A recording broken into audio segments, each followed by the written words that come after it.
Dugaan ijazah palsu Jokowi akan terbongkar tanggal 18 Oktober. Pengacara Bambang Tri ajak KPU dan staf sus saksikan. Seantero Nusantara bisa gempar. Kini masyarakat menunggu-nunggu momen tanggal 18 Oktober tahun 2022. Dugaan ijazah palsu Presiden Joko Widodo akan dibongkar. Dugaan ijazah palsu itu diungkap Bambang Tri Mulyono, penulis buku, Jokowi Undercover. Dia menemukan sejumlah keterangan yang menunjukkan ijazah dari Universitas Gadjah Mada itu diperoleh secara ilegal. Di antara kejanggalannya ada pada nomor ijazah, penulisan bidang keilmuan, penulisan tanggal, serta penulisan rektor UGM. Pada ijazah Jokowi banyak ditulis tangan. Ijazah pembandingnya hasil ketikan. Beberapa pihak sudah membantah dugaan tersebut. Komisioner KPU RI, Idam Holik, salah satunya. Apa yang dilakukan oleh KPU RI periode tahun 2017 sampai tahun 2022 dalam proses pendaftaran bakal pasangan calon presiden dan wakil presiden untuk pemilu 2019 sudah benar dan sesuai peraturan perundang-undangan pemilu, kata Idam. Sebelumnya, Presiden Joko Widodo atau Jokowi digugat ke Pengadilan Negeri Jakarta Pusat atas kasus menggunakan dokumen ijazah SD, SMP, dan SMA palsu. Meskipun mengajukan gugatan merupakan hak warga negara, staf khusus Presiden bidang hukum, Dini Santi Purwono meminta jangan kerap mengganggu aparat hukum dengan upaya perang.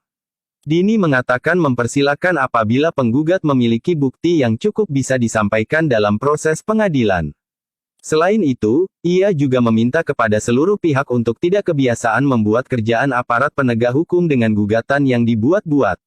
Jangan dibiasakan ngeprank aparat penegak hukum dan pengadilan dengan gugatan yang mengada-ada dan tidak berdasar, kata dia. Terpisah, Ahmad Hozinuddin selaku koordinator advokat tim advokasi Bambang Tri Mulyono yang melayangkan gugatan terkait dugaan ijazah palsu Presiden Jokowi meminta agar Komisi Pemilihan Umum KPU tidak beropini. Ia menyayangkan Komisioner KPU Idam Holik yang sibuk berkomentar soal gugatan itu, padahal belum membaca materi gugatannya. Miris, jika pejabat sekelas KPU miskin literasi, dan mengeluarkan pernyataan premature tentang pokok persoalan berbangsa yang sangat penting, kata Ahmad. Ia menilai Idam tak memiliki otoritas untuk menilai persoalan yang terjadi dalam Pilpres 2019.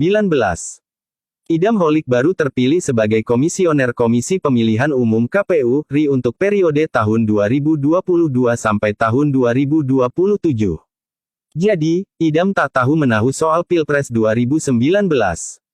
Lantas, atas dasar apa Idam Holik mengklaim pendaftaran Capres pada Pilpres 2019 telah sesuai aturan, tegasnya. Lagi pula, kalau KPU yakin telah menjalankan tugas dan tanggung jawabnya secara baik, khususnya dalam melakukan verifikasi syarat pencalonan presiden, silakan tuangkan dalam dokumen jawaban, lengkapi dengan bukti-bukti, dan serahkan ke Pengadilan Negeri Jakarta Pusat, setelan mendapatkan relaas panggilan sidang tentunya, tandasnya. Ahmad pun menantang secara hukum kepada staf khusus Presiden SKP, bidang hukum Dini Santi Purwono dan tenaga ahli utama kantor staf Presiden KSP Ade Irfan Pulungan untuk hadir di persidangan gugatan ijazah palsu. Gugatan klien kami dengan nomor perkara 592 PDT G 2022 PN JK PES akan disidangkan perdana pada hari Selasa, tanggal 18 Oktober tahun 2022. Untuk itu, penulis tunggu Ade Irfan Pulungan, Dini Purwono dan Idam Holik di pengadilan pada tanggal tersebut, dengan syarat telah mendapatkan surat tugas dan/atau surat kuasa dari atasan dan/atau lembaga mereka masing-masing, tegasnya. Klik subscribe dan follow.